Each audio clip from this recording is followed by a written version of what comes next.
We're on. Minute off before. Is that clock right? We need to get the My clock son updated. came home today. College? My college kid. I know. I spent the.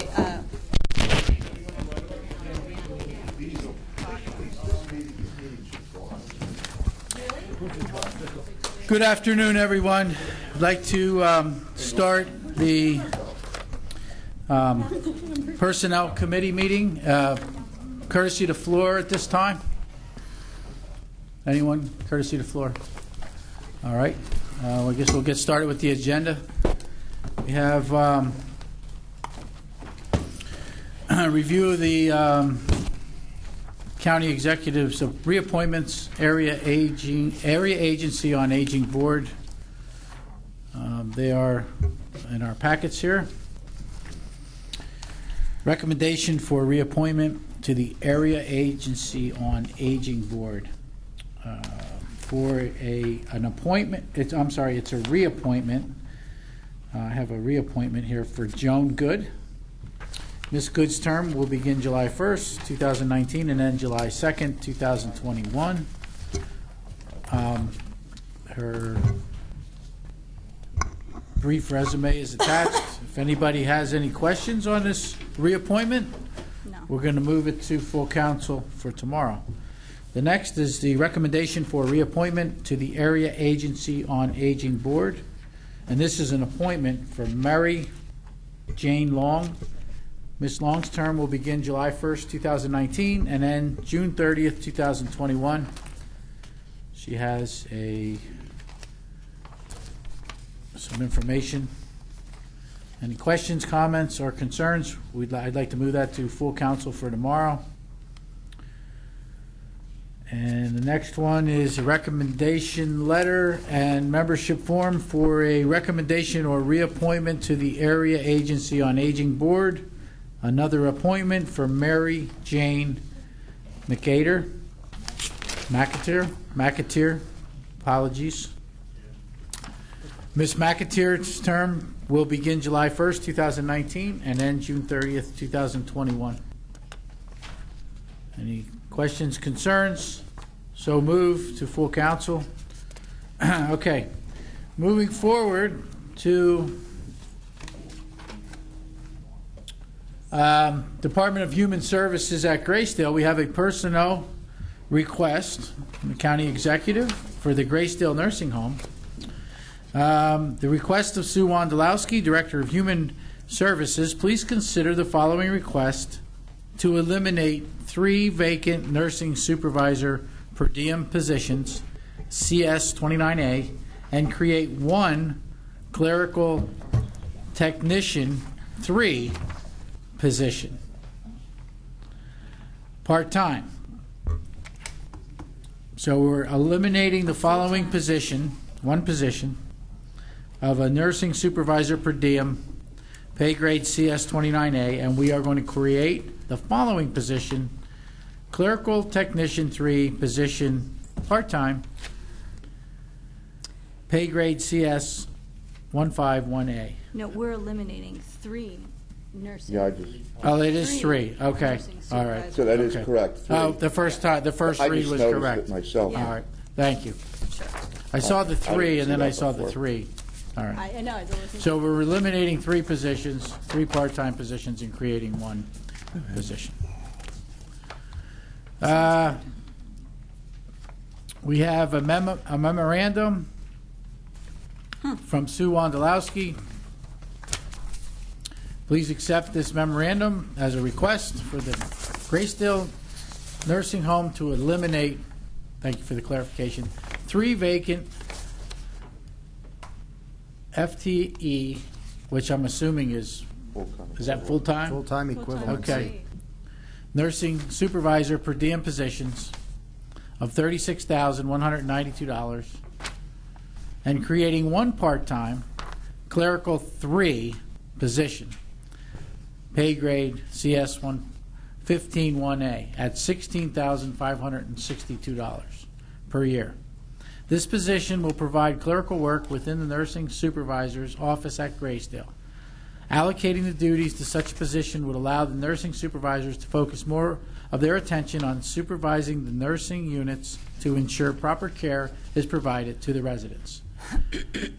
With Mr. McClure's approval, please ask County Council to consider the above requests. Gracedale's budget will be able to absorb the cost of the new position. If need further information, please let me know. Thank you for your consideration. And the next page has the breakdown of pay.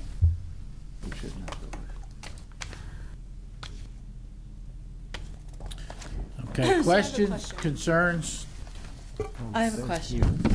Yes, but Yeah, go ahead, Tara. sorry if I'm out of line.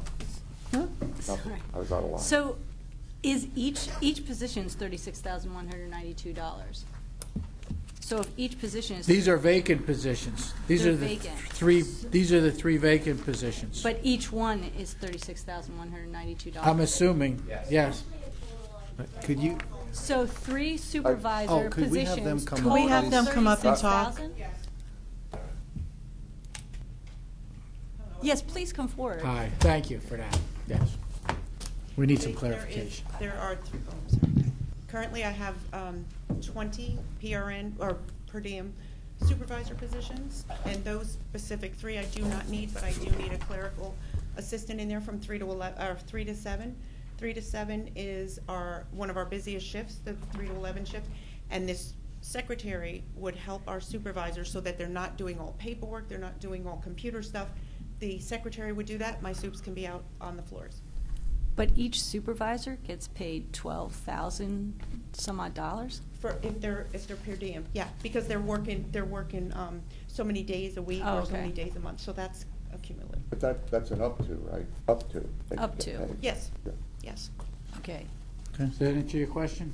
Yeah, I just thought, wow, supervisor position, $12,000. Ms. Fargo Hefner? That's I just wanted That to was know your the question as rationale, and well? you answered it. Yeah, Thank you. it was a little confusing. I guess I might have made it that way. I don't know. But so these actually, there's nobody in these There is three not. positions. There is not. So we're basically just going to eliminate them and then create this new technical position. correct. But then the net change, okay, I get it, but the net Well, change isn't that's necessarily because it was budgeted, 19,000. correct?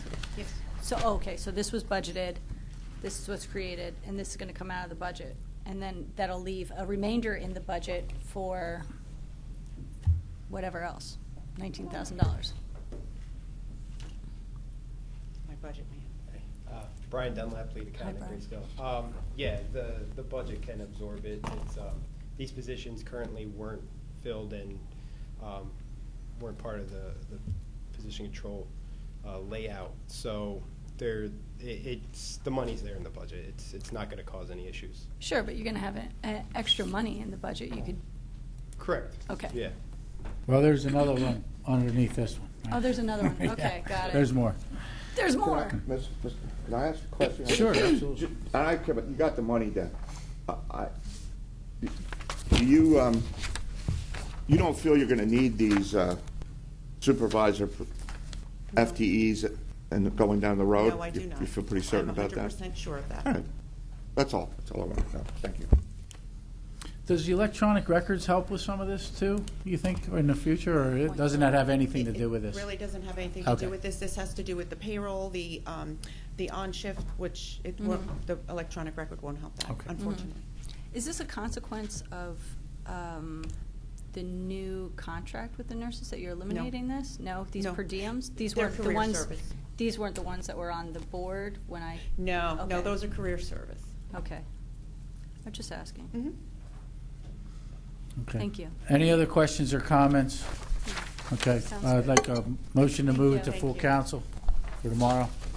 Yeah. Second. Thank you. I didn't know if they should stay up or not. We have this, okay, we're going to go through the next one here. We have another personnel request from Human Resources. Please consider the following request to eliminate one recruitment specialist position full-time, CS 17, and create one employee recruitment and onboard administrator full-time, CS 25. Okay, so eliminating the following position, recruitment specialist, pay grade CS17, and create the following position: Employment, Recruiting, and Onboard Administrator, pay grade CS25. Please find the attached calculations and financial impact of this request. And this is from Human Resources. Hi, That Ms. is Kelly. correct. Yeah, that's correct. This would be coming out of the Human Resources budget, not the Graysdale budget. But you can charge this to their budget, Yeah. can't you, if the majority of the work is for them? Well, to be honest, the reason I hadn't thought of doing that is because I guess I've lived under the scenario where everyone in the department, the Human Resources Department over at Graysdale, is a member of my staff, except for the Deputy Director, who's a member of the Human Services staff. And I identified a problem earlier this year where not having a dedicated person at a level who would be willing to take ownership and actually plan ahead on a good, solid program of recruitment that would include, starting at the beginning of the year and saying, well, this is the budget we have to work within. We're going to do quarterly activities as follows. Last year, I myself put a lot of activity into promoting jobs at Graysdale. So did Dawn, and before Dawn got there, so did Jen Stewart-King, so did Mary Lou Cabali, so did Lisa Kraft, who was the former recruitment specialist who resigned, or actually retired on April 30th.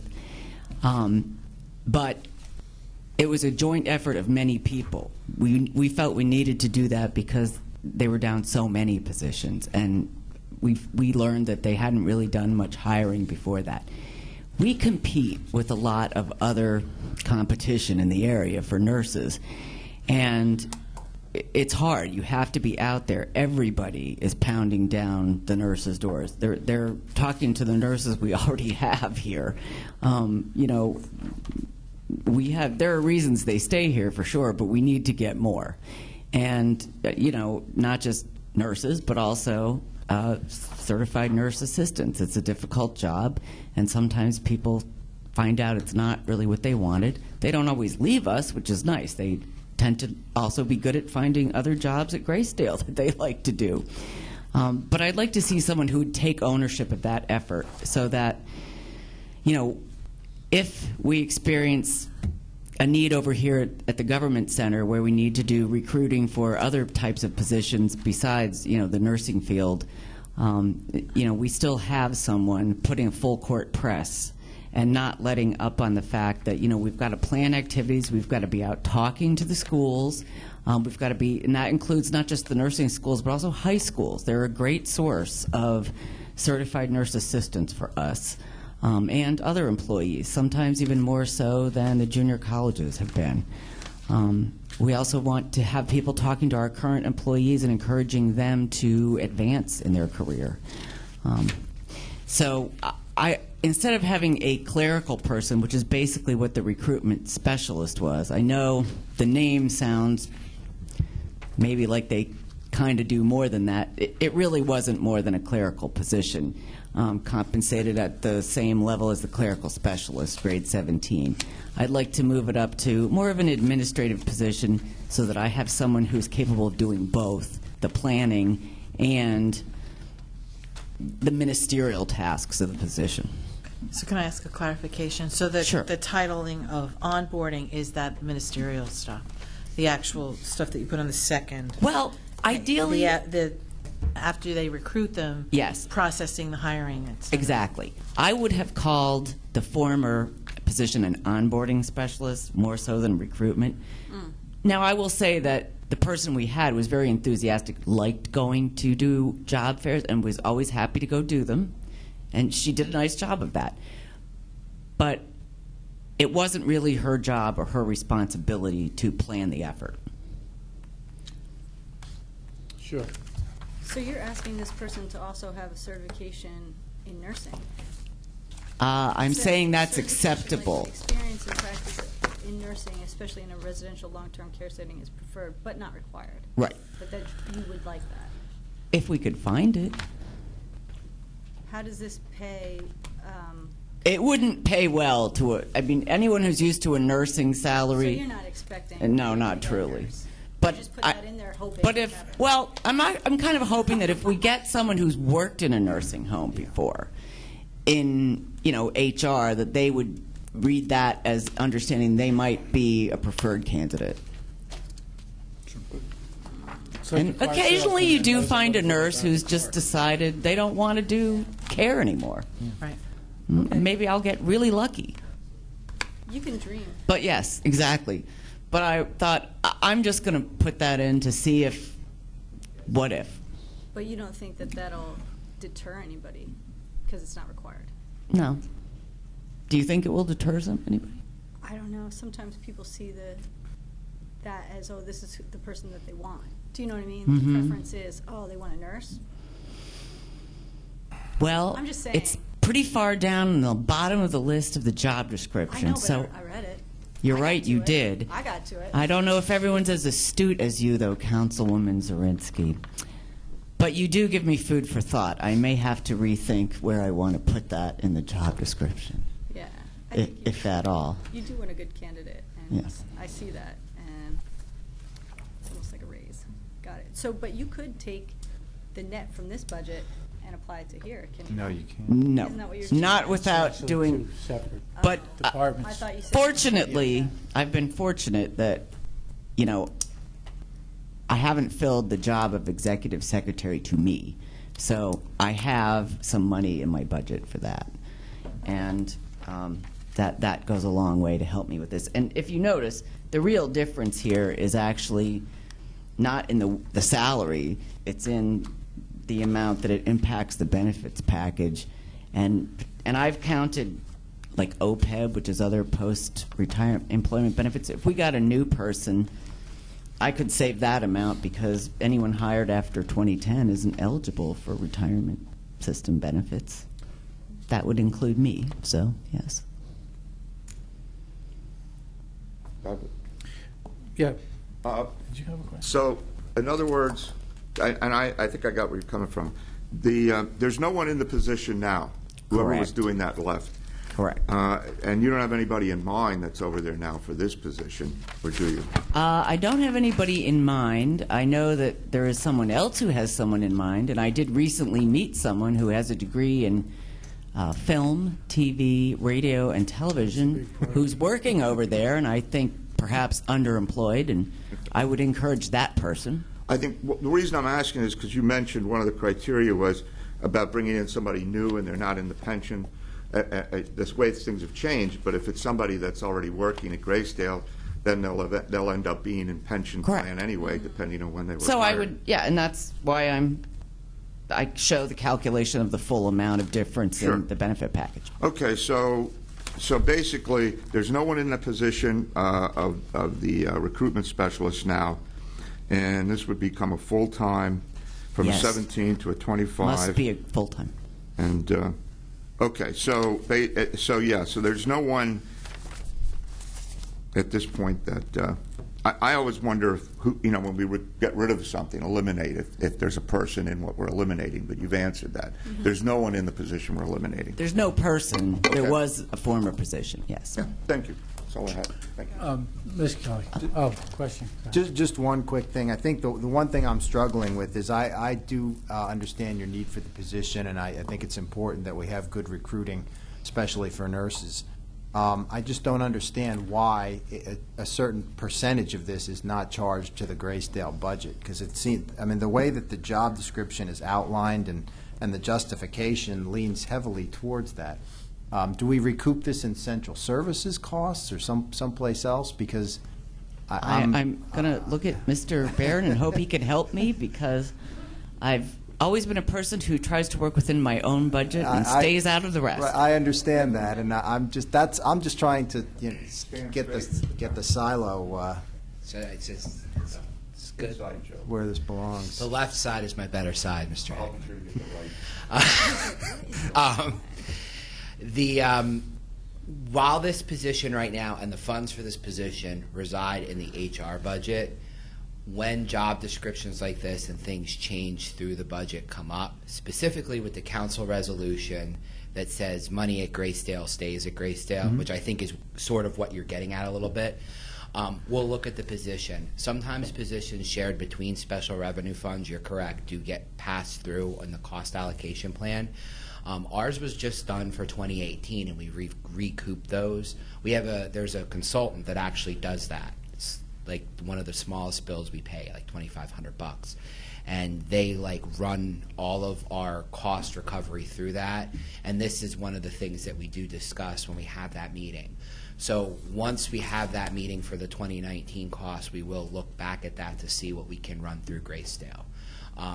And as we look at this job description, we talk about the budgets, which happens in like a month from now. It would be something that we would look at. But we do that not just with HR, we do that with all positions. Nice. Okay, well, that answers my question. Thank you. Can I, Mr. Mr. Barron, before you leave? Relating to what you just answered, I know you can, I know if my memory serves me right, fiscal affairs at times say, look, you know what, we're charging this back to whatever department in human services. But it isn't necessarily that you must. No. I mean, that's a administration decision, and council finally at the end of the deal decides if they agree with it or not. But like you said, at the end of the year, what you can do is if you fill this, see what proportion, and then you can make a decision for next county fiscal year as to are we going to charge back 80. That's your point here, right? Correct. So right now we're going to go with what percentage? This isn't charged to Graysdale at the moment. No, it's all in HR. All right, so it's coming out of HR, and then we'll make a determination. Yeah. All right. Yeah, and there are, and just to be clear, there are some must reimbursables, like as you know, in human services. So while this one's a may, there are some must. So I don't. Yeah.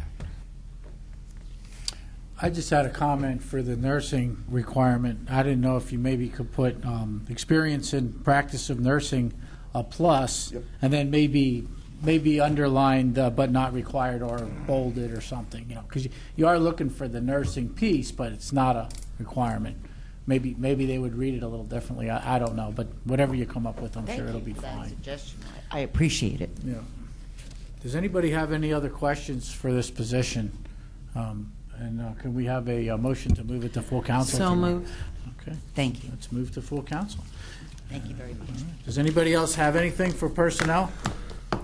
I just want to add under the old business for the county council clerk and the position that I talked about. I'm still looking at it. I want to still discuss with some of the other council members. It's not in concrete as far as how I'm going to roll it out, but I am still looking at it, and I do want to roll something out, within a little while here. So that's all I have to report on that.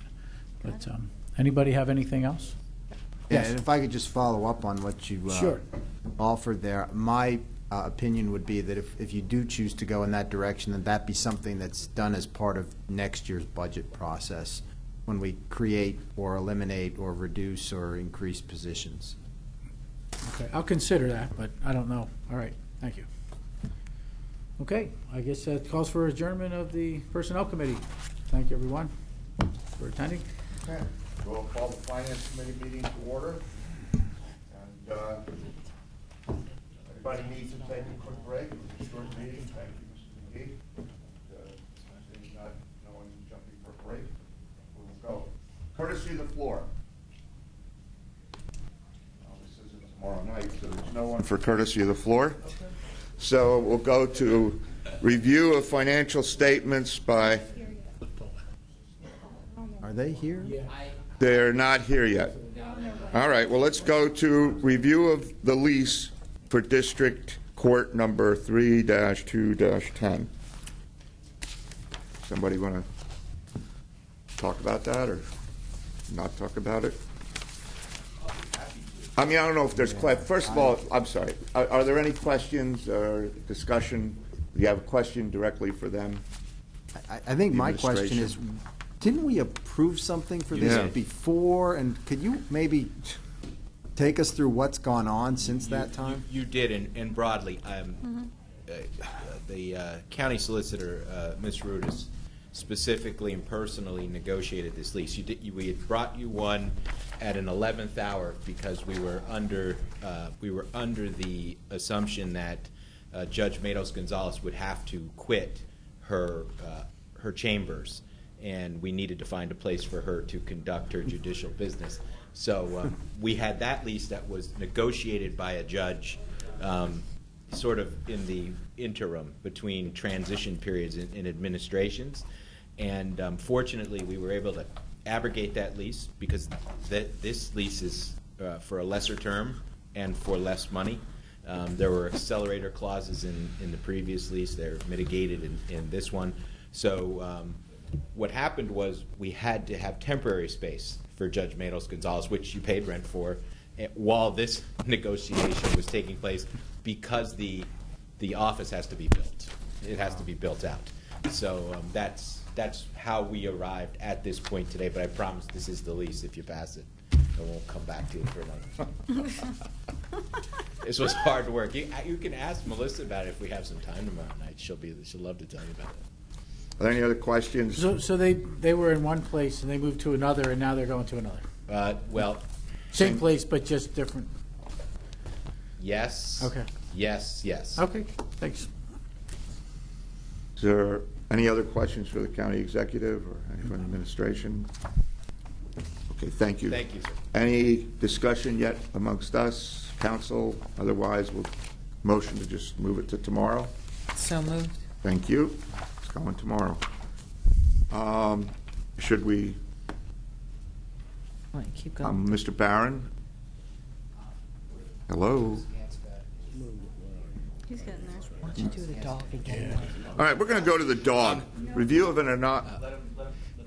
Oh, yeah. Let him do the dog.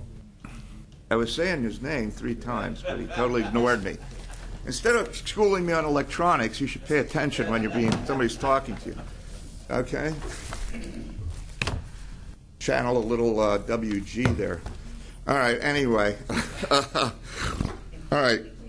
Review of the anonymous donation of a canine and training to the Sheriff's Department. Donated dog and Yep. training to the sheriff. Oh, of canine and training. So this is dog number Dog and 2. training. Yes, Sheriff, do you You're want to getting come the up? dog too? I know what you mean, but it reads weird. The dog. With your approval, we'll be getting one dog. Mr. Castor I've been working with, and he told me there might be an availability for the Sheriff's Department to receive a canine and certification as well. We had met with Mike Emile and his staff, and they were concerned about parcels being left on the loading dock. You know, what are they? What can they be? We've had briefcases left out in the parking lot. So it's a matter of, as opposed to jeopardizing anybody's life or anything like that, we can now getting a free dog that's certified, and we'd be able to search the building before anybody entered the building. Also, the dog, besides being trained in explosive detection, will be trained in tracking. So for special needs people, we'd be able to be a resource for them in the event that somebody who is autistic and got away from their family or something like that. So I mean, we're not receiving any money. It's the donors are residents of the county. The business that's going to do the training and locate the dog for us is a county business as well. So everything's staying in the county. We would pick up maintenance costs afterwards, which is about $1,700 a year, which is because the dog has to stay certified, a national certification, which means 2 days a month has to train with the task force that the county has. And we'd have a deputy sheriff that's assigned with the dog. He will live with, the dog will live with this. Yes. Are there any discussion, question amongst county council on I'm this? not on the committee, but Well, does you have a name anybody has a picked, question? or does that come later? I believe they're going to pick the name Boomer. Boomer. And not because of a size. Oh, but right, because right, of what the dog does for a Sniffing living. dog. Okay. Oh. I'm That sniffing poor, dog. I know. Now I just think the poor dog is like the. Don't overthink it, Tara. I am overthinking it. He just identifies the stuff. Oh. I just want to know who's getting to He'll be keep the fine. dog. That's He'll be all. fine. Is it a male or It's female chocolate dog? brown, though. A chocolate lab, are they the It's a chocolate lab. Labrador Yeah. Retriever. Are those the normal kind of dogs that you have for the? Yeah, well, you It's know, usually like a shepherd. when you go to a shepherd, that's more of what they call a patrol dog. Uh-huh. And the problem you have with that is controlling bites. Or a lab, you don't have as much of an issue with it. But they're like pretty spunky, aren't they? The labs, Yeah. It's all about training. well, and that's it. I mean, the training is 8 weeks. So they go through, he has to get acclimated with the dog, his family has to get acclimated with the dog. They go to different sites to train for different scents. And it's a very, you have to meet the national certification, otherwise you can't operate. So it's. So what happens if the dog doesn't meet the standard after being trained? We have no liability. The dog would then be put up for a rescue, whether our handler would take it or not. That would be something that we're hoping we don't have to cross. Okay. We I actually. just asked, 'cause- The group that does it offers and has brought in trainers that deal with dogs to actually interview our deputies that are interested. So they're very invested in the program. Oh, so they try to get a good match. Right, and the school itself goes out to select the dog that they think will be a successful dog, because they don't want to invest the training and all that, and then. Why is that school not listed here? We're not allowed to know who it is, or just because it doesn't matter? It's because of the anonymous, that otherwise, all the people, Oh, I thought it's the like if you make anonymous a was- donation, we don't want to sell anybody's information, and now if we put that out there next, because we are not exchanging any money or anything like that. It's somebody's given us a dog that is suitable for the position, is training our deputy, and it's just, I would hate to lose a resource like that. Yeah. If we ever need it again in the future. I got you. We're- Seems awesome. Wait, hold But on. boomer. We're covered under our insurance. I think Yes. you already mentioned that. Yeah, I mean, and as far as if somebody wants to make an anonymous donation regarding anything, if council isn't happy with that condition, you just vote no. But, you know what I mean? Like, you can ask, but if they don't want to remain Well, no, anonymous. yeah, I just asked because I'm assuming you know who the trainer is, and Yes. you're going to know. It's just that we can't know who Oh. the trainer is, because they're going to be sending the dog to No. the training. The trainer's not anonymous, the donor is. That's what I had that's what I initially thought, but the name of the trainer isn't in here. That's all I asked. I just asked. Okay, oh, yeah, it is a Northampton County business. You were curious where the dog is being trained. Yes. I believe there is one place I know of that's near the one veterinarian in Bethlehem, but I didn't release any information. I didn't know where to go with that. I mean, yeah, All I right. mean, it's Progressive Canine in yeah, Walnutport. yeah. And That's great. So, I mean, it's a county business, and he actually trains the task force, which is dogs from Bethlehem Township, from the prison, You have a question? from Parma, from Colonial Regional. So there's a lot of networking in the county on it. Okay, And, great. like I say, I just don't want to lose the resource Oh, on, no, on the donor. I wouldn't block it just because of that. So Uh, Progressive Canine, Yeah. Walnut Uh, Park. Got it. Mr. Lott, go ahead. The committee, but I was just wondering, so the cost is $1,700 a year for the dog. Does the deputy get anything for taking on that responsibility, or is it strictly a volunteer by that deputy? He is compensated under the Fair Labor Standards Act for what they call is at-home care, which amounts to amounts to 1 hour pay compensation, and that goes along with the way the county does their pay. Like if it's his day off and he didn't work 40 hours, it's at straight time. If he worked 40 hours, it's at time and a half. The people that get involved with this are more interested in the dog, Right. and the amount of time they put in. But it shouldn't cost them to do this. Oh, no, it doesn't, and we reimburse for the food, and for medical and things like that. Thank you. So, and Oh, for veterinary these are care? people that want the dog, so, So the veterinary care is on the county for the dog? yes, it would be. It's county property, it's Right. not the deputy's property. Are there any other questions regarding the supposed boomer? I want to ask you a real quick question, and you could just, it's yes or no, because somebody asked me, and I said I don't really know. Are all the areas of the parking deck cameraed with security cameras? In a public forum, I don't know if that's, Okay, sorry. I'll talk to you later. I no, that's fine. I hadn't thought of that I angle would of hate it. to say anything about vulnerability. I hear what you're saying. I'll talk to you. I'll catch you later. So, somebody, an employee came up, representing a few, and was curious, and I said I could ask. But I see your point. We'll talk about it. Thank you. Motion to move the dog forward. Okay, For so approval. moved. Thank you, Sheriff. Thank you. All right, now I understand. I believe I see RKL. RKL is here, and why don't you, if you want to come on up, we'll go over the review, the financial statements. You have the podium. If there's any statement you want to, whatever you want to. Good afternoon. Thank you for having us. We are from RKL. My name is Jill Gilbert. I was the partner on the audit engagement. I'll have Nick introduce himself. He was the manager. So this is the third year that we have performed your audit. So we're happy to be back, and the audit went very, very smoothly this year. Last year, if you remember, we were here a little bit later because we had the General Purpose Authority waiting on their financial statements last year. So we are back here at the May meeting as we had been in the past. So what you have and what you would have received electronically as well is the big, huge financial statement.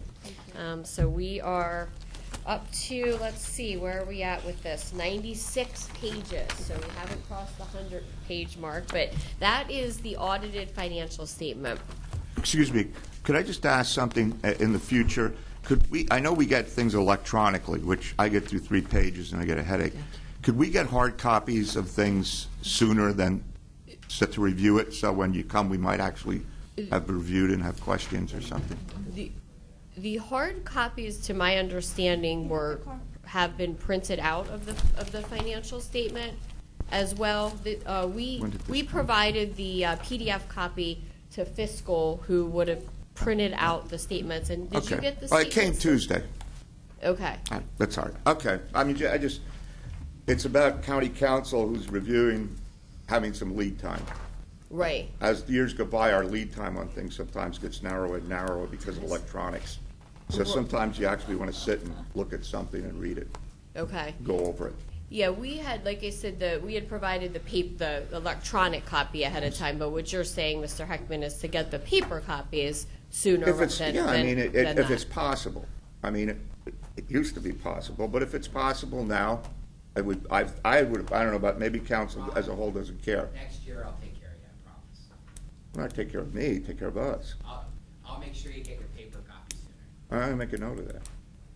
You mean I'll get it Monday Put it instead on of your Tuesday? calendar. Oh, jeez. The day I get it, I'm sorry. Yeah, I think, when did we, I think we had them the Friday, May 2nd was when it would have been, the electronic was available, and then they get printed. I'm sorry, I want to take you off track. Please, go ahead. But does he review them before and like give you feedback or anything, and then we get them, or what was the delay? You don't really have to get up. Now, the process is that, yes, we do go through all the financial Yeah. statements as they're put together. That had nothing to do with the delay. Oh. We make a digital copy, then we use the copy center here. There's other work that needed to be done. So when we delivered the digital copy, we figured council was informed and had everything, but I'll make sure paper copies get to you faster. That's all I was questioning. I mean, I'm good. he's right. It is copied. I'm just saying. Her question was, Yes, when you that was present the audit, this, do you take feedback? And you know what the answer to that is. Which is? Yes. Yes. Okay, Yeah, we all have a Yes. hand in reviewing. No, the final one, though, right? Is what the it is. final one, yeah. No, the final one is the final one. That's it. But this is not the final one. No, the 96 pages you got is the final one. This the is, book you okay. have there that she gave you today is the presentation you're about to see. Okay, got it. And I'm speaking just about asking. the book, the book. This book? Yes, This is the the final book. one? Yes, which he answered, he took care of it, he said, you know, and I know the printing center gets overwhelmed.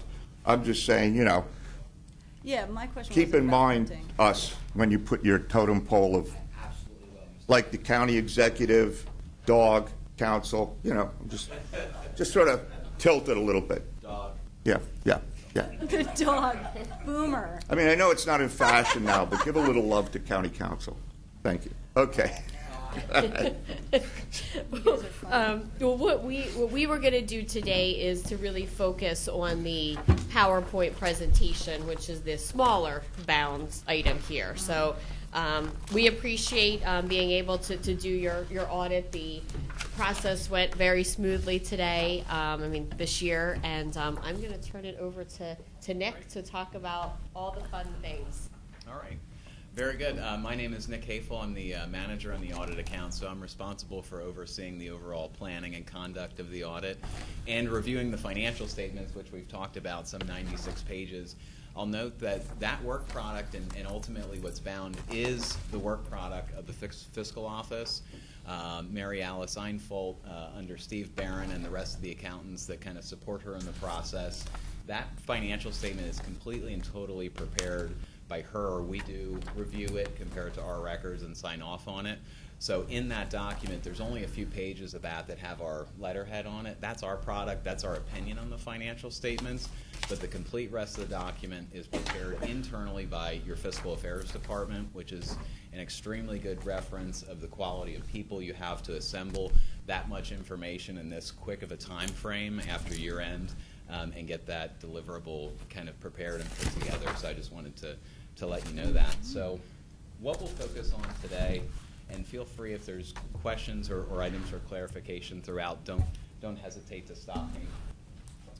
We're going to just go through a few highlights of the audit process, what we saw, and what we did while we were on site at Northampton County for the 2018 audit. And if there's detailed questions on the financial statements itself, we have our contact information in here. And like I said, all that work product and that detail comes from your fiscal department here at Northampton. So consider them a resource as well. So again, your engagement team contacts, good-looking engagement team, Jill, myself, our information if you need to get in touch with us or have any questions or concerns. During the start of the audit, we always reach out to all members of council and offer an open dialogue. If there's items of questions or concern, we offer that information again as we kind of carry through what will be the fourth year of our contract coming up. So you've met us in the past, just a firm introduction, a couple references from who we are and what we do. We're a little over 400 team members strong. We have brick and mortar offices in Lancaster, Reading, York, Harrisburg, Mechanicsburg, most recently in Exton. We opened up and folks in other places. We are deeply invested in the government and public services arena, working with municipalities, authorities, counties like yourself, special districts, and we're a member of every significant kind of trade industry and as it relates to accounting type stuff, what they call the Quality Center for Government Audits. So we participate in the lot. The audit process and overview. I've talked about this in the past, but just to introduce you to a little bit of what our footprint is related to the county's audit on a calendar year annual cycle. Our planning and risk assessment process for the audit really begins right before the end of the calendar year. We begin to interface with fiscal affairs, with the county executive, and most notably with the controller's office, who is an internal audit function. They're working year-round as part of the county to perform various audit functions and have a very concerted effort at year-end to go through and do some preparation work for the calendar year audit that we look over as part of our work papers. So it begins with scoping discussions and internal discussions so we can set our audit plan, get a heads up on things that are new or different this year, areas of concern, those sorts of things that need to be factored into the audit plan. Field work, and that's the primary site presence that we have from our audit team. This year we had 3 auditors here full-time, myself and Jill alternating in for supervision.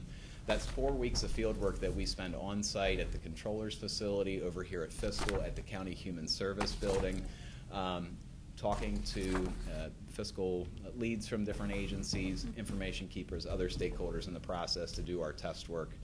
That field work happens in the March to April timeframe. Again, we were here for 4 weeks on site this year.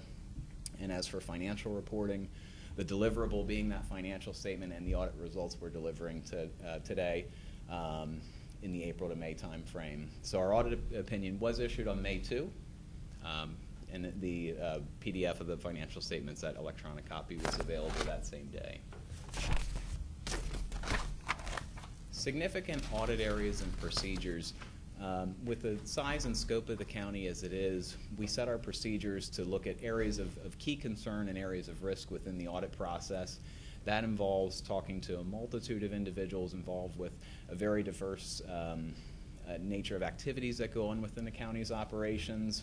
But just a snapshot of some of the significant areas where we spend concentration of our time and what we look through is a test of controls. So within the county's accounting and fiscal management process, there's checks and balances in place to make sure that receipts are getting into the bank when they're received in, disbursements are being processed and sent the place that they're supposed to go to vendors, payroll processing, the retirement plan, and Opeb. Those are areas that we apply test of controls to look at how well those designed control areas are working and if we can rely on those.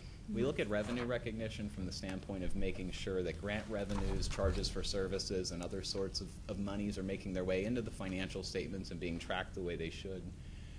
Cash and investments, certainly a significant portion of the county's assets on the balance sheet. We reach out to the custodians, the banks that hold those funds, and get third-party confirmations of those to make sure the value and the balance is as stated. Liabilities and payables, looking at not only the county's long-term debt and obligation, but also the accounts payable and cutoffs for other liabilities like accrued compensated absences and accrued payroll that have to be measured in the financial statements. The retirement, pension, and Opeb are a significant focus, and we're going to talk a little bit more about Opeb because we have some changes in 2018's financial statements. We had a heads-up look at that coming online from last year, but that's a significant area where we go in and look at census testing, making sure the people that are eligible for those plans are being enrolled and participating in it, looking at the quality and eligibility of beneficiary payments that are paid out, and the related trust fund activity for the pension and the Opeb. We also review estimates. The financial statements that you have available are a collection of historical transactions and also some estimates in some places where we have to consider if the fair value of financial instruments like securities or brokerage accounts that we have in the trust, if those estimates of fair value are accurate and reliable. So just to go over our required communication elements for council, just a number of items that we communicate at the end of the audit just to be affirmative about what we came and what we saw. Like I said, under our reporting standards, under the general audit standards and the governmental standards, we have issued a clean opinion, an unqualified opinion on the financial statements as of May 2, 2019. The county does prepare what we call a CAFR, the Comprehensive Annual Financial Report. They've been doing that for some time and have received the certification from organization called GFOA. We understand that Fiscal is in the process of putting that together and should be ready by the statutory deadline for that, which is June 30. Communications to County Council and members of management on the planned scope and timing of our audit were issued earlier in January during our planning process. Other than items that were identified through internal processes, there were no audit adjustments that we came across as part of our audit. So when we go through and test balances and look at the quality and reliability of information in the county's funds, we had no major items that came forward that resulted in adjustments of those numbers at the end of the year. We did have one uncorrected misstatement. During 2018, there was a unique event, which was the termination of the county's Gaming Revenue and Economic Redevelopment Authority. When we looked into that with the assistance of the Community Economic Development Agency, which oversees it in fiscal. At the time that that charter was terminated, those funds became county property to manage. That bank account had less than $60,000 in it at the end of the year, and it wasn't recorded. It was being tracked, and the account was being reconciled, but it wasn't recorded on the financial statements. So that's just one adjustment that wasn't recorded. Can I stop you there? Yes. We terminated 2 other authorities. Were those taken into account as well? Those were looked at as well, and they didn't end up being the same condition. And Steve, do you have more information? I don't recall the details. They're under the GPA. So those funds were put back with the GPA. So they resided with the GPA, and it wasn't, those authorities and the funds were already sitting with the GPA. So while the money stayed and some came back to the county, we acknowledged all that money. It was identified as county property and brought back on the books that which we brought back, which I believe was like $900,000. And then the remaining money that sat there, and I believe the GPA is like $1.3 million in its like fund balance and reserves right now. That all that money is through those dissolved authorities. Does that make sense? Yes. So everything is accounted for. And the money, that 60,000 you was talking about, where was that placed specifically in the county fund? So it was a special revenue fund specifically for gaming revenue and Right. economic redevelopment. So what happened was it was a separate authority and a special revenue fund that was not on our books. So because now we that didn't it's have back, control I of guess it. my question is, where did we put it? Right now, it is sitting in our general fund because it's being tracked through as we finish out the business of the authority, i.e. we have a couple payments that we need to make with regard to attorneys and insurance because there's still grant money out there to municipalities who haven't spent all their money. So And going that- forward, that doesn't create a auditing problem that we took that 60,000 and threw it into our cash fund? It's immaterial. I know it's a little amount, but I mean, it could end up as an exception. I'm just asking you. And it's being tracked by the folks in DCED. So Okay. we have it all taken care of, and we've listened. Oh, it's in our general fund, but the Community and Economic Development is tracking it? Yeah, DCED resides in our general fund. Okay, thanks. Yeah. Thank you. I To just be wanted to more get specific. clarified. Thank you. And we're taking Nick's advice on how to make sure we go forward with that. Gotcha. Thank you. Thank you, Steve. Other elements of required communication, we do have an internal control communication letter. We call it a management letter sometimes. Contains elements that we see, like I said, in that control structure. Those are the checks and balances in place over the county's finances. We have a few minor recommendations, issues that we saw that are very consistent with things we've seen in prior years. I will note that one item that carries with it kind of a little bit of an off-putting title of a material weakness relates to a significant issue with internal control, and that's over the Northampton County General Purpose Authority. For 2018, the GPA still had external kind of management of their financial statements and of their accounting transactions. As of the end of the year, county fiscal has taken control of recording the transactions in the county's primary information accounting system. So we think that that'll be remediated in future years, but we're communicating for 18 the same condition we saw for 17, just because of the small size of the staff and reconciliation. So is that, I was trying to understand the last paragraph on your letter that you sent us. Yes. That the blended component unit, the GPA, separately governed, does not have adequate segregations of duties within the accounting function relating to revenues and expenses. Correct. So that's what you're explaining now. Yep, that's the matter, that they had only one or so individual that would look over that, manage the receipts and disbursements. And you're saying that's been reconciliation. corrected going forward? County fiscal has taken over the accounting process as of the end of the year. They hadn't for most of the year as it was happening. So we did have that condition in 18, but they have taken steps to remediate that. Thank you. We're not aware of any consultation with outside auditors or accountants on subject matter that would relate to the financial statements. And like we just talked about, we did issue the management letter dated today with our findings and some recommendations. The compliance audit update. Our audit contract and what we look at is the financial statement audit which is that large financial statement that's been issued. It also includes compliance audit of federal and state programs that we have to look at each year for what we call Single Audit Act or uniform guidance purposes. So each year we take a look at what's been spent by the various programs under their funding streams, and we have to look at major programs. This year we will be looking at the Community Development Block Grant CDBG program, the Medical Assistance Program, specifically intellectual disabilities under DHS funding, and the Children and Youth Programs, which are the 4E programs and TANF. Those program audits are in process. We're working with the agencies to resolve the outstanding information, and we expect to be able to issue that single audit report ahead of the statutory deadline, which is September 30.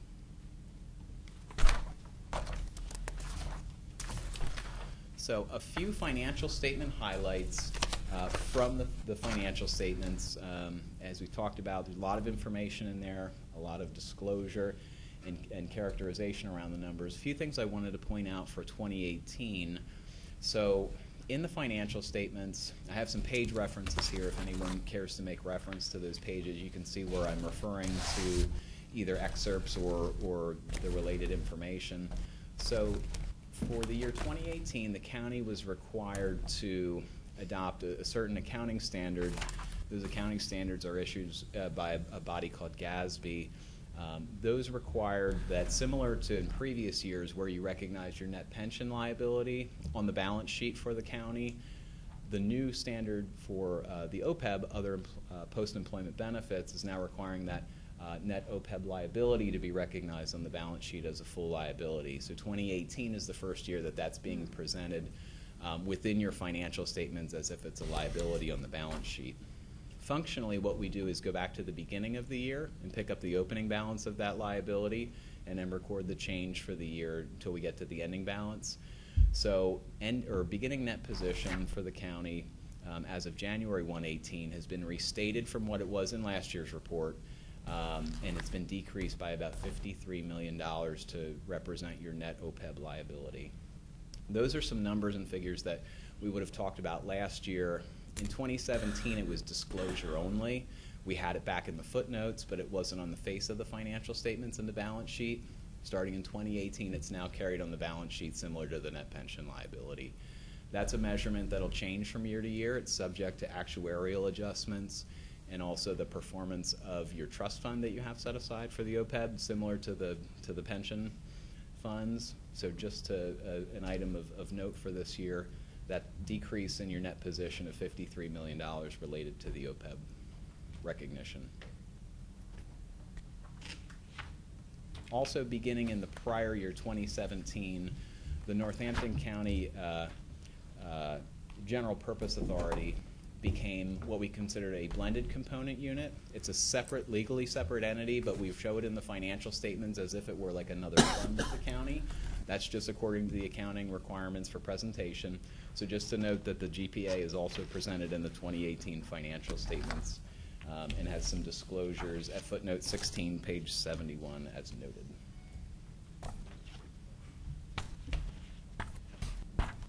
Disclosure highlights. I called out note 10, page 63, the general purpose financial statements, has disclosure about that Opeb plan.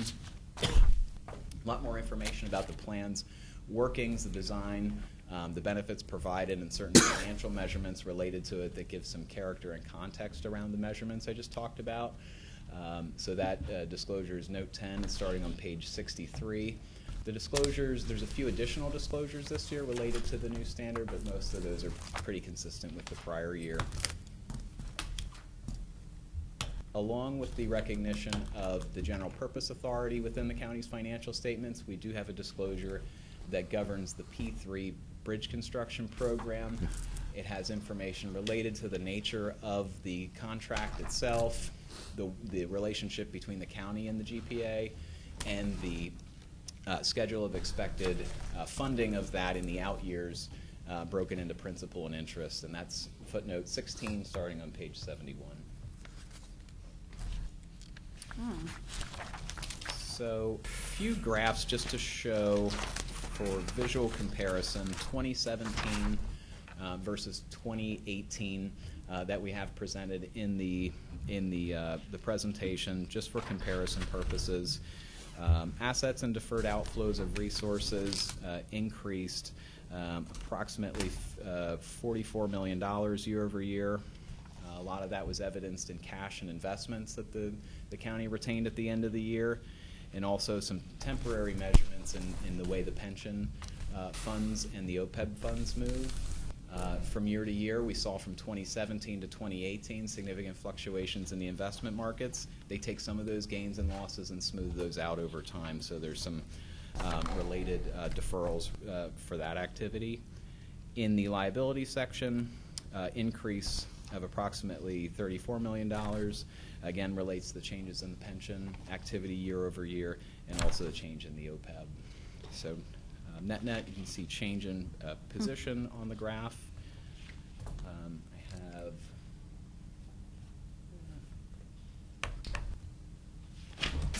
presentation of the county's revenues, expenses, and net increase. For the governmental activities, this is a county overall as an entire reporting unit on the accrual basis. Increases in the revenues and expenses for 2018 primarily denoted as increases in grant payments for human service activities that the county operates. So that's why you see kind of a proportional increase in the revenues and expenses in both of those categories. Could I just stop you? Since you brought up before the Opeb liability changes, one of the key numbers we always look for is what is the percentage of funding? Could you point that out, and has that changed as a result of the changes to the accounting? I'm looking at page 64, plan fiduciary net position as a percentage of total Opeb liability. Is that 41.80%? Yes, that's your funded percentage. I was looking for another schedule that presents it on a comparative basis. That is the relevant. What's that? 73. Page 73. That's the pension. Did you say Opeb, Mr. Cusick? Yeah, and also pension. While you're at it, we might as well cover them both. Okay. So pension is on 73. Yeah. Addressing the Opeb first, it's on page 76 of the report.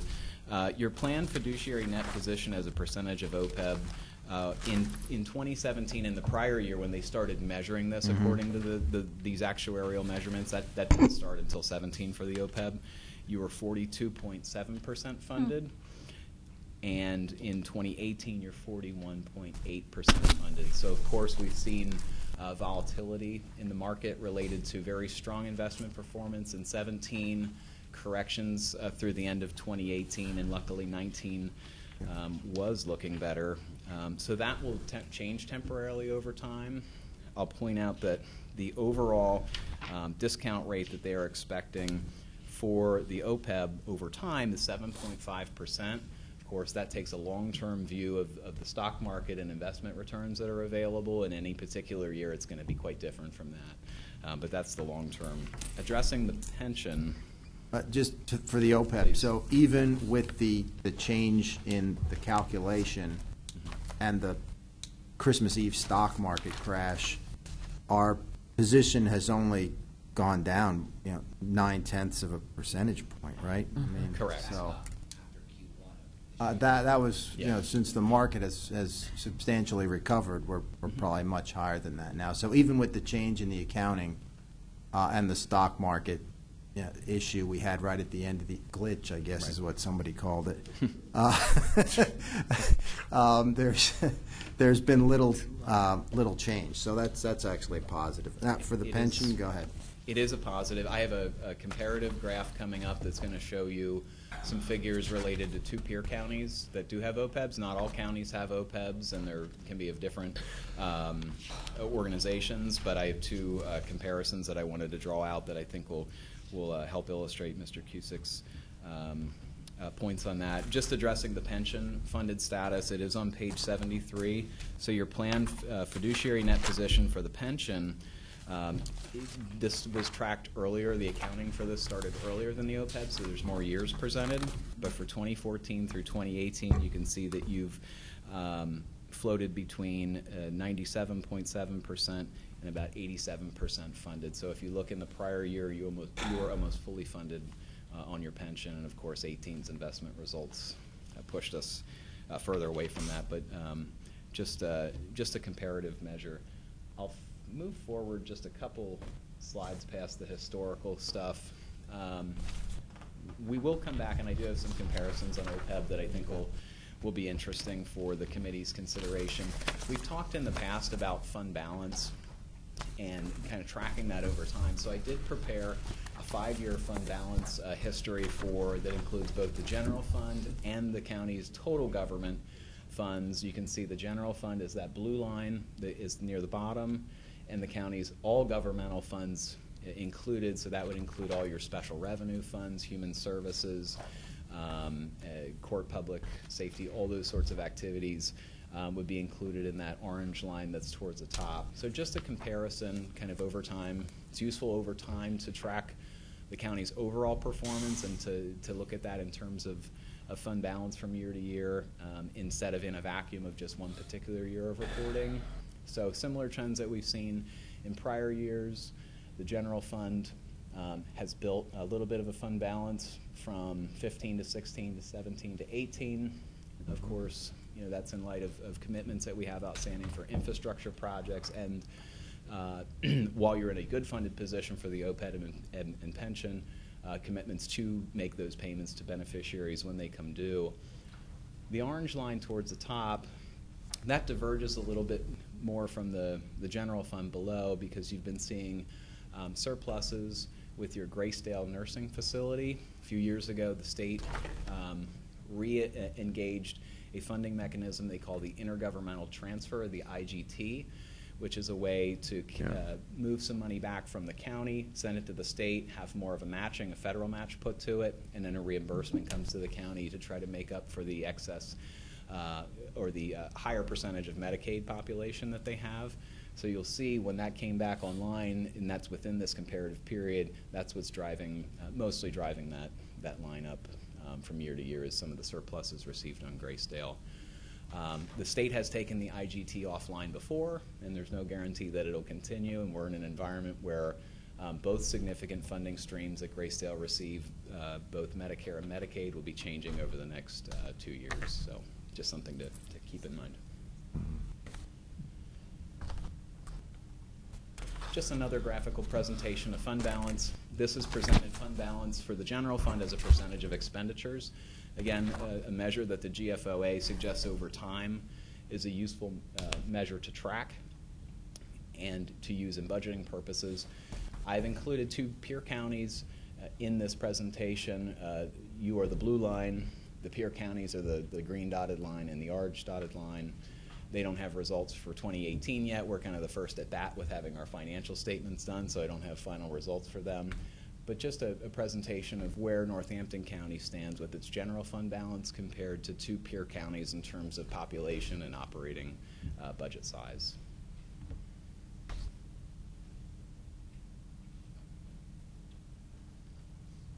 Any questions on those fund balance graphs?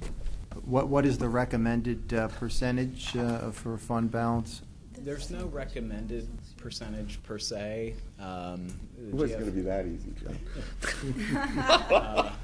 But didn't you ask that question last year? The same exact one. I think so. Are you expecting a different answer?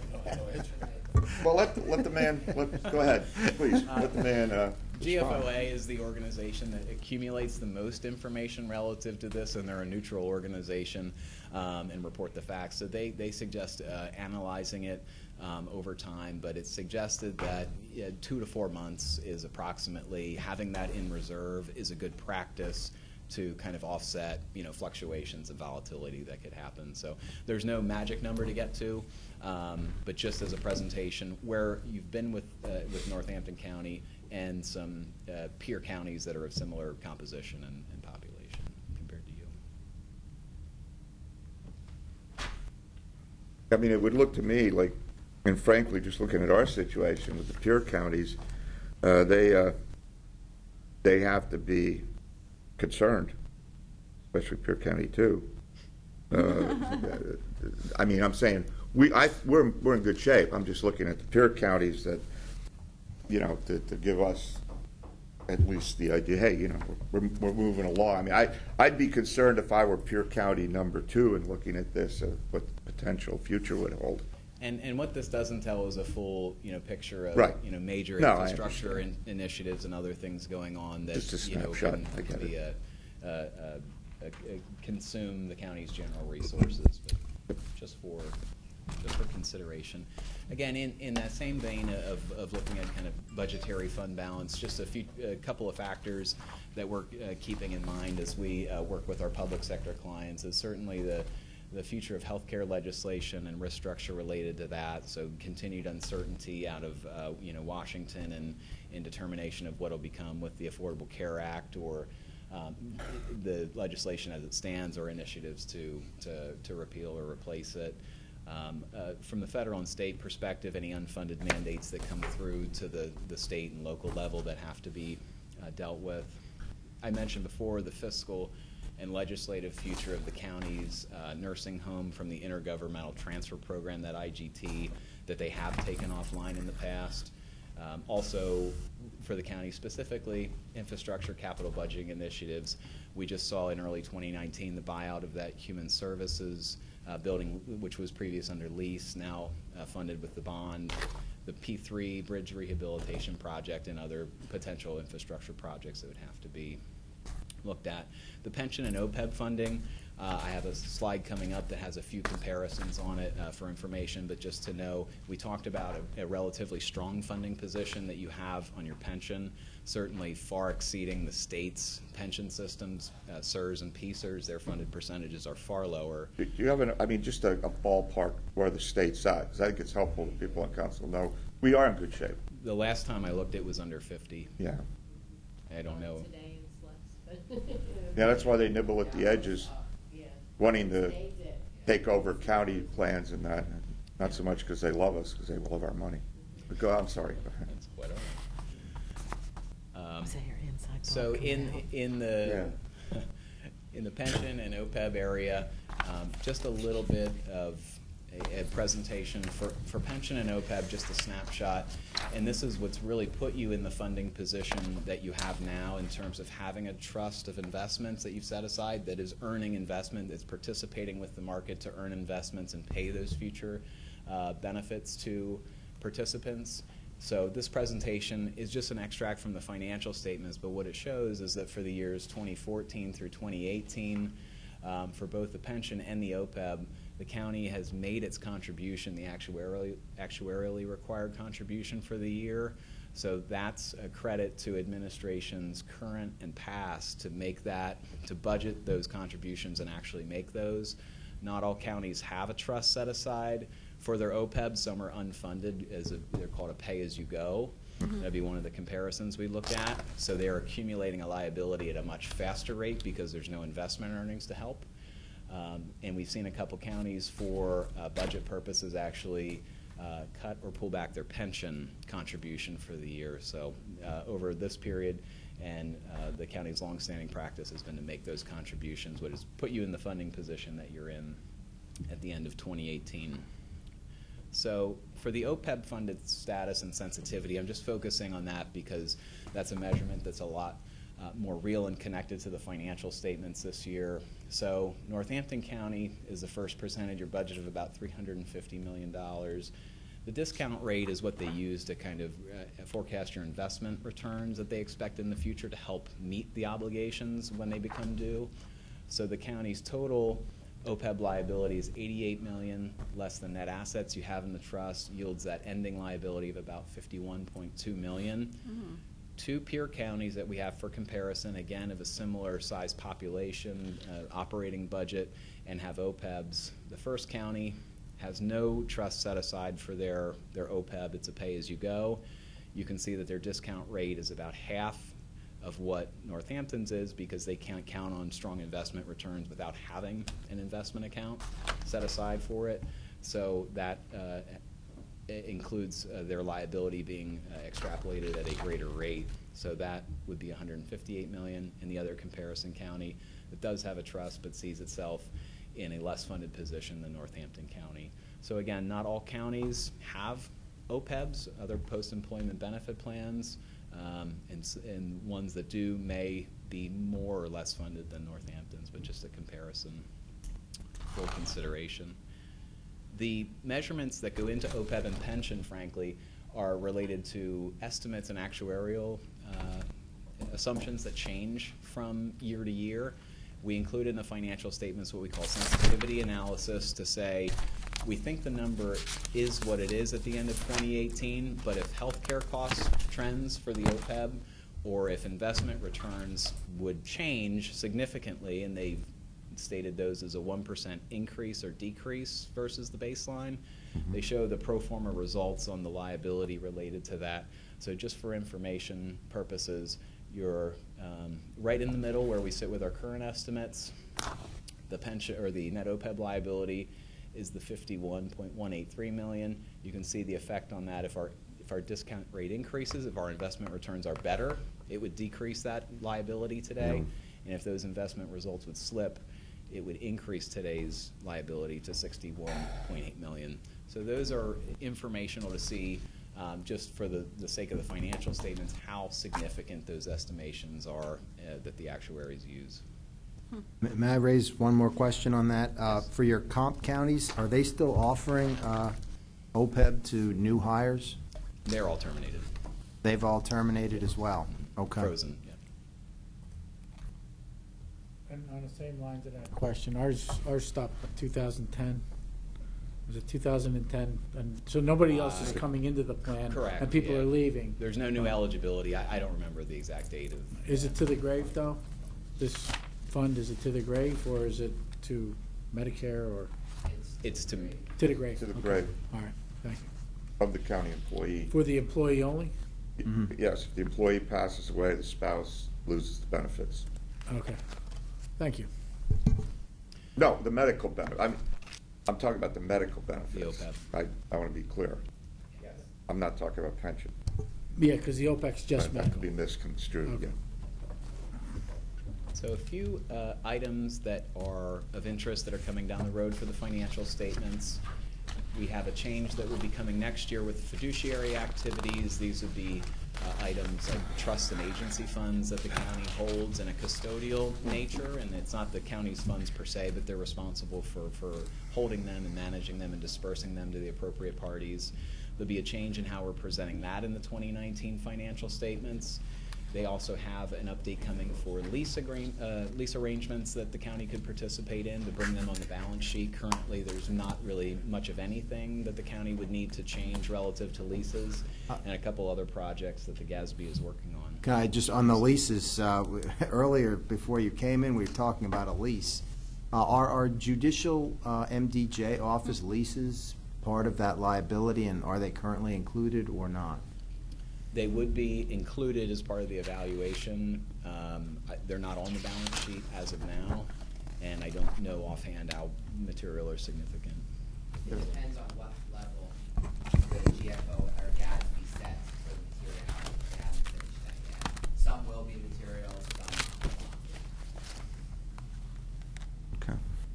As a matter of budgetary constraint, counties don't often get into lease agreements because it has to commit funds over multiple periods for items that aren't owned. So we'll continue to inform the board and management as we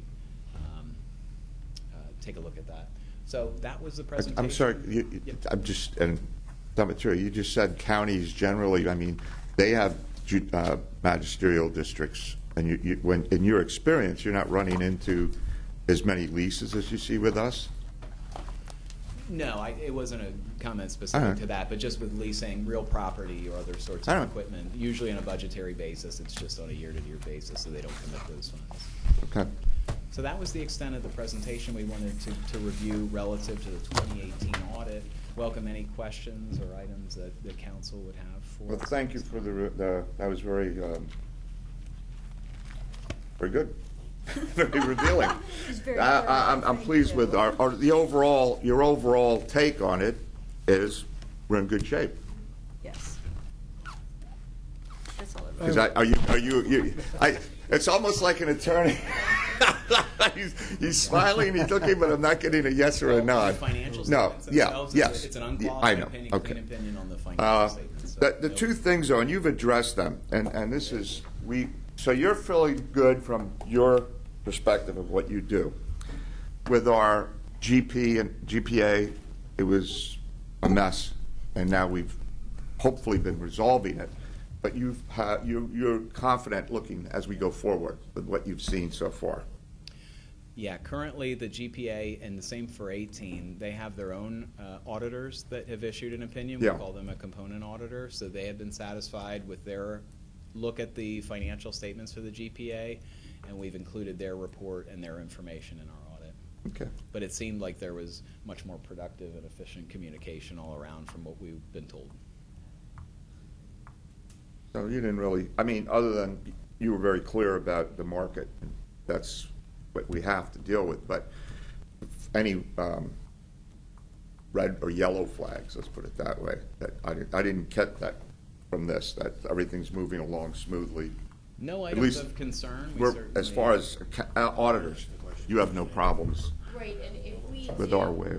if we did find anything significant, Yeah. we would need to report that in that management letter as a material weakness That's or right. significant deficiency. So we did not find anything else other than what Nick had pointed out related to that. So based on, our testing and, as Nick had said, going through the sampling and what we looked at, there was no other issues that we would need to bring to your attention.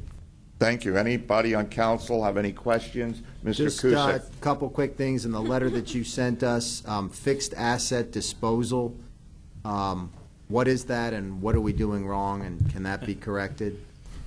So from the capital asset perspective, this is a approximately once-a-year process the county fiscal goes through to accumulate the capital asset, fixed assets, hard assets that we have, vehicles, buildings, desks, furniture, those sorts of things. They're budgeted on an expenditure basis throughout the year and expensed as items are bought to budget.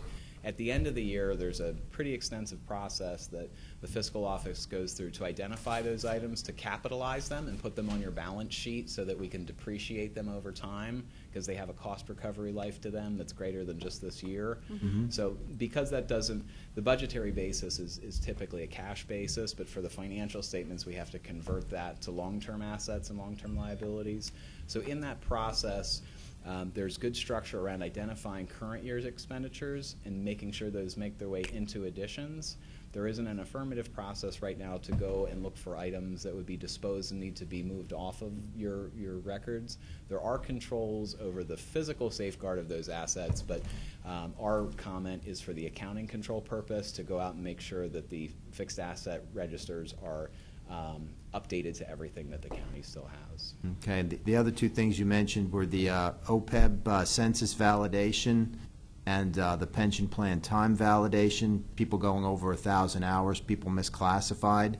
I assume that you've taken that up with HR and they're going to address the issues you've... Yeah, we and along with the county's internal auditors and the controller's office assist with this testing. So their feedback and ours have gone to fiscal and to HR to address those issues.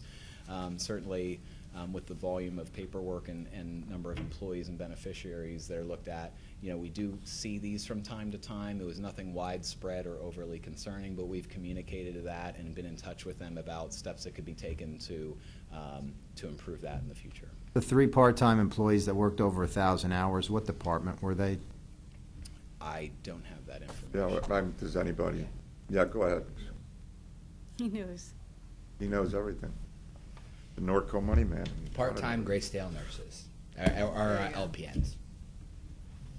I would just like to And once ask. once they're in the fund, Mr. Cusick, they're in forever and they pay under the regular actuarial number. So they're in the plan, and whether or not they're over the 1,000 hours. So if they go over the hours in 18, they're in the plan. It doesn't matter if they do or do not go over the hours in 19 and 20. That 5% is drawn from their pay, and once you're in the plan, you're in until you're no longer a county employee. That's the way the law reads. But, I mean, in the past, when things like this happen, is that at the level where it's being accounted for? It's, Human Resources is working off of the reports they're getting. We watch it very closely. Right, so, I mean, this happened, and it's gonna probably continue to happen now and then. So, I mean, when you see it, if it does cluster in a certain specific area, you move in and say, hey, you know, we're seeing, okay, thanks, that's all I want to know. Are there any other questions, concerns? Good job. Thank you. Thank you for coming, thank you for the report. Thanks, we appreciate it. Okay, and now we're going to go to, I believe, the order is the contracts, and then the last one is Skanska USA Building, but I think people from Skanska are here. So I'm going to jump Skanska and put them next. And this is a discussion regarding Skanska USA Building. I believe a council member had asked that they would attend a meeting. So here they are, and we're having a meeting. So why don't you come on up? Hi. Now, not that you came with necessarily a presentation. We've sort of gone over this, and I don't see the council member here now. Does anybody on council, are there any questions you'd have for these individuals? They are obviously doing our forensic center. Yes. So. I'm sorry, what? Oh, yes, I'm sorry. Please introduce yourselves for the clerk. Didn't want to interrupt. My name is Chris Anderson. I'm the project executive for this project. This is Gary Warren. Apologies. Yeah, Gary Warren, the project manager for the project. Thank you. Thank you, Chris. Thank you. All right, so I open it up to council. We've had plenty of discussions, but not with you, so they're here now. Mr. Kusick. I was the one that raised some of the questions. Oh, I guess that was Bob. one of the things that we've been through in the past is cost overruns and change orders. What do you do in order to minimize that wherever and whenever possible?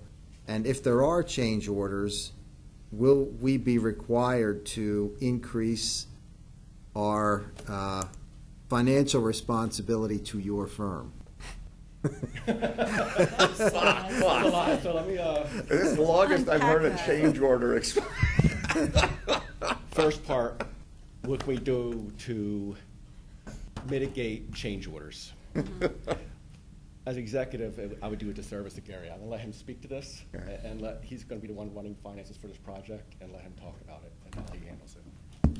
Yeah, so we'll have cost management controls in. I mean, the biggest reason and benefit to have a CM on board is obviously to manage those costs from a day-to-day. So we'll be involved along with a construction manager that's going to be on site on a daily basis to be your eyes and ears, and if there was something, whether it's a field condition that's legitimate or it's something that comes up, whether it's another request, we'll work with the contractor to negotiate and make sure it's legitimate. As far as the other thing related to our fee. Yeah. Our fee doesn't go up. I don't have more simple. Okay. That's what I wanted to hear. Historically, as a public entity, we are required to accept the lowest responsible and responsive bidder. And what I have seen over my time, both at this level and at the local level, is bids that come in low, and then as the project begins, we begin to see change orders that, had they been included with the original bid, probably would have, maybe changed who we would have awarded the bid to. So could you take us through how you're going to go about awarding the bids for, and working with us to award the bids for HVAC, electrical? How will you assist us in that process? It all goes back to a solid design package. If your design and your contracts are set up properly, that's our leverage to go back and negotiate and make sure that changes are minimized at any level. There's some things that you're going to find that are unforeseen conditions, soils. There's things that you can never really anticipate that can possibly come up. We work and look at the designer, and we look at every aspect of the design, from a constructability. Look at our estimators are. they're a little different than the industry average. They think of everything that possibly can go into this, and they build it into their estimate to see where we stand. We take that design package and put together scope documents for the contract and for essentially what we call the 01 specs. That is what we go back to at the end of the day. They're under a lump sum contract, so they own schedule, the drawings, and the design. Mhm. If they come back to us with something that we felt that was in the design, we'll negotiate, and that's what we're here for. We're on your behalf. Right. We don't have skin in party. this game like a designer or a GC who's installing. We're here for Charles and the county, so we're here to negotiate. So basically, you're just the third party that oversees this project from end to end. Project manager. We do. That's yes, it. With construction expertise, we do this for a course. living, and then we were on your side of the table to make sure. I'm sure Charles could do this if he had the time, but I'm sure they would take away from his other responsibilities. But Well, we're here. in fairness, I mean, you have, with I agree, he's right. I've seen that too. Change orders seem to be part of the world, especially in government. But there's a difference between, like you just mentioned, you're doing a project and you run into an unforeseen circumstance. I mean, that's what it is, and we just have to deal with that. And then I think there was a concern at times there are people who might come in low, it's sort of omission versus commission in terms of, but I hear what you're saying. I mean, it also then goes against your reputation. They were not if you're the not lowest. for that too. They were not the lowest bidder. There was one well below that we didn't even hear from. If I recall what Mike Amelie said, right? That's correct. Yeah, so they're not the lowest bidder. Right. They're the most responsible bidder. Professional services are a little bit different. Okay. This is not bidding of packages. Right. Okay.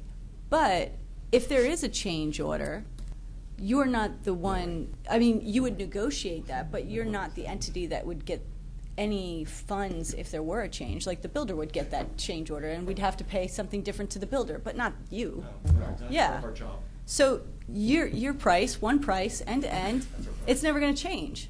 Done. That's why he's smiling. Oh, That okay. I has- just didn't understand why you didn't that's understand. always. That has not always Yeah. been the case Yes. in Northampton County. So that is. Well, we're in town. Oh God! Excuse me. I just want to continue with my. That was the reason for my Yes, concern. and as I say, it's good, get it. but it has. I understand you were working very diligently with Mr. Dertinger, because you mentioned you want to do a good job for Charles and the county. So I don't know how he presented himself to you, but he is the county. It's not Charles and the county. Yes. Anyway, no. Charles, having been involved in the many projects he's been involved in over the years in his occupation, how was it working with him? He said he's going to have his thumb on this thing from beginning to end. I don't know how to answer that. Well, no, he's going to be involved in the sense Probably of given not, his. I don't want to. All right, I'm not going to joke. He is going to stay involved in this project, maybe in a degree that others have not, because they didn't have that expertise. He has this expertise. I think that actually works for us. Yeah, I mean, I would. An educated client is always better than an uneducated client when we're working through a construction project. Well, I can't really And argue with that. so. Kevin spoke highly That pretty much shut me up. of your firm. Anybody else have any questions? Or yes, Mr. I have a McGee. question while we're talking about it. First of all, thank you guys for coming in tonight. Thank you. And are you guys part of the QA then for payment? Are you in that process then? So that's the other piece that maybe everybody needs to understand. Yes. So when a prime comes in, I guess it'll be a prime, right? That's correct. They come in, they want to get a payment, and you guys could sign off on it, which means, hey, this is done, it's completed properly. And that's what we. Yeah, and really the most beneficial thing is we're going to have somebody on site on a daily basis. So where there's going to be an architect that comes out for periodic inspections or to attend a meeting, our guys, or it's actually a gal in this case, is going to be there on a daily basis. She'll be able to see everything that's going on. She understands where the project sits, which is a really huge benefit. So we're not overpaying or prepaying any of the work that they're trying. Verify their invoice to what's actually work in place. Great. Not overpay. Great. Yeah, well, we're all about responsible contracting here. We appreciate that. Yeah, we should have had one of those on the P3 project or something. That's another story, P3. I'm just saying. Concerns, discussion? No one? Well, thank you. We look forward to this project. Thank you very much. We're really excited. Thank you.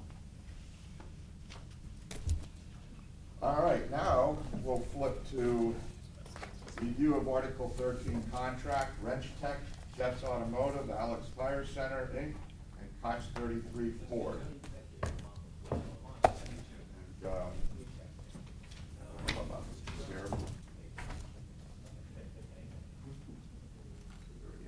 there we go. Okay. You all have it? Repairs on cars. Is there any? I'm sorry, that blues, look at it. Anything anybody wants to say? Ask?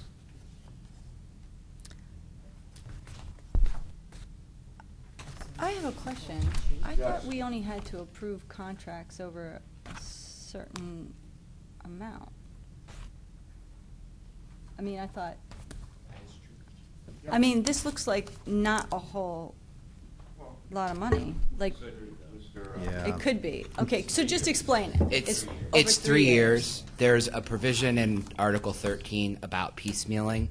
Since Okay. you have these as the approved folks based on rate sheets that are out there, Mhm. if potentially one person, if we have, terrible luck with tires and we spend over $100,000 fixing tires on If cars. you spend over $100,000 in tires. But we have a, Oh, on yeah. the whole entire fleet. Okay. Yeah, so this is the whole How- fleet. okay. So that being said, if there's an issue where we have the rate sheet and we do go over $100,000, council has approved those expenditures as put forward to you, and it will be budgeted for. Okay. Or budget amended accordingly. Vehicles do we have? Yeah, does it say that here? 102. 102 over 3 years. Could you get to 100,000? Plus some of the equipment we have. We have some heavy equipment. I guess you guys are doing a lot of miles, huh? Like a lot of, I got, okay. It makes a little bit more sense. As they get older, run into problems, so. Oh, yeah. Yes. Yes. A lot of SUVs. Are we using any of these people right now? Yes. Can you, All of oh, them. we're using all? Okay, All right. that's all I asked. Any other discussion, questions on these? Looks like fun. Move these on? Yeah, let's do it. So moved. Thank you. All right, is there any other discussion regarding the Finance Committee? No, this is- Seeing none, we're finished. Thank you. Meeting adjourned, is that what? Meeting is adjourned. Done.